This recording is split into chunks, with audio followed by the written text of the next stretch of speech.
Manjada wajada. Siapa yang bersungguh-sungguh pasti akan berhasil. Sebenarnya prinsip ini mungkin cukup sederhana, tapi kalau kita resapi dan lakukan dengan sekuat tenaga, maka keberhasilan itu sangat nyata dalam segala aspek kehidupan. Jikalau pengen berhasil dalam hidup, ya bersungguh-sungguh bagaimana menjalani kehidupan ini. Ada yang pengen menjadi bisnisnya maju, bersungguh-sungguh dalam menggeluti bisnis tersebut. Ada yang pengen menjadi orang yang berilmu, maka bersungguh-sungguh dalam belajar.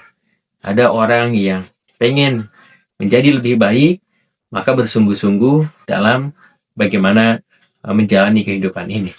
Nah, prinsip ini seakan-akan sederhana, manjada wajada, siapa bersungguh-sungguh, dia akan berhasil. Nah, maka aspek segala kehidupan sebenarnya kita harus bersungguh-sungguh dalam mengerjakannya. Harus bagaimana benar-benar fokus dalam kehidupannya. Sehingga bagaimana menyarankan bahwa kita ini harus menjadi yang ahli. Nah, bagaimana dalam Islam, ketika suatu pekerjaan lalu diamanahkan kepada bukan ahlinya, maka itu akan tumbuhlah kehancurannya.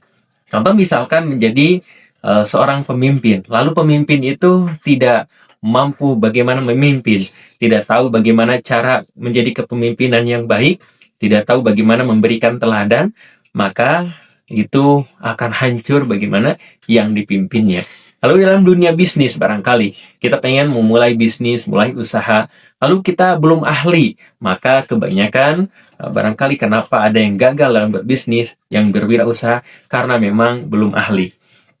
Lalu bagaimana misalkan orang yang menjadikan imam, menjadikan guru agama atau seterusnya, lalu diamanahkanlah kepada orang yang belum ahli, bahkan tidak bisa barangkali untuk mengaji dan seterusnya, maka tunggulah kehancurannya. Maka penting sekali untuk mempelajari bidang ilmu yang sehingga menjadikan sebuah ahli. Dan mudah-mudahan dalam aspek kehidupan kita dipegang sama orang-orang yang ahli, orang-orang yang profesional, sehingga menjadikan keberkahan dan teratasi permasalahan-permasalahan. Seperti misalkan punya motor rusak, ya datanglah bagaimana ke bengkel. Lalu misalkan ada orang yang sakit, maka ya sunnah untuk bisa mendatangi dokter supaya bagaimana diberikan obat dan diperiksa untuk ikhtiar kesehatannya ketika itu. Nah, menjadikan sungguh-sungguh dalam kehidupan ini harus kita coba jalani sehingga menjadikan keberhasilan. Namun dalam faktanya banyak sekali distraksi, banyak sekali halangan ketika kita ingin belajar misalkan menghafal Al-Quran. Maka banyak godaan-godaannya untuk menghafal Al-Quran. Tadi menjadikan pemimpin-pemimpin yang amanah, yang adil.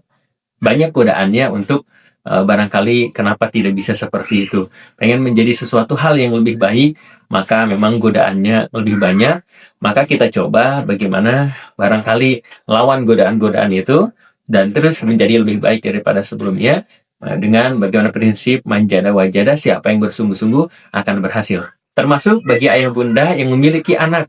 Ternyata anaknya pengen anak yang soleh, anak yang baik, anak yang menjadi penyayang hati, bahkan yang sukses, maka kita harus bersungguh-sungguh menjadi orang tua, mendidiknya dengan cara bagaimana yang terbaik, dengan cara teladannya, dan sehingga jangan sampai menyesal di kemudian hari karena kita ternyata tidak mampu mendidiknya, kita tidak mampu mengarahkannya, bahkan kita tidak mampu memberikan teladan kepada anak kita. Nah, semoga hal ini menjadi motivasi, dan jikalau ada tanggapan bisa tulis di kolom komentar. Jikalau suka bisa bantu like, share, dan subscribe. Barakallahu fikum. Oh iya, kami punya program Safari Dakwah bagi Anda yang memiliki masjid, majlis taklim, sekolah, dan lain sebagainya, berkesempatan untuk mengadakan kegiatan parenting, kajian Islam, seminar, dan lain sebagainya. Dan juga kami memiliki produk buku-buku terbaik seputar parenting Islami, dan juga kelas online tiap bulannya. Ayah bunda segera dapatkan, hubungi admin.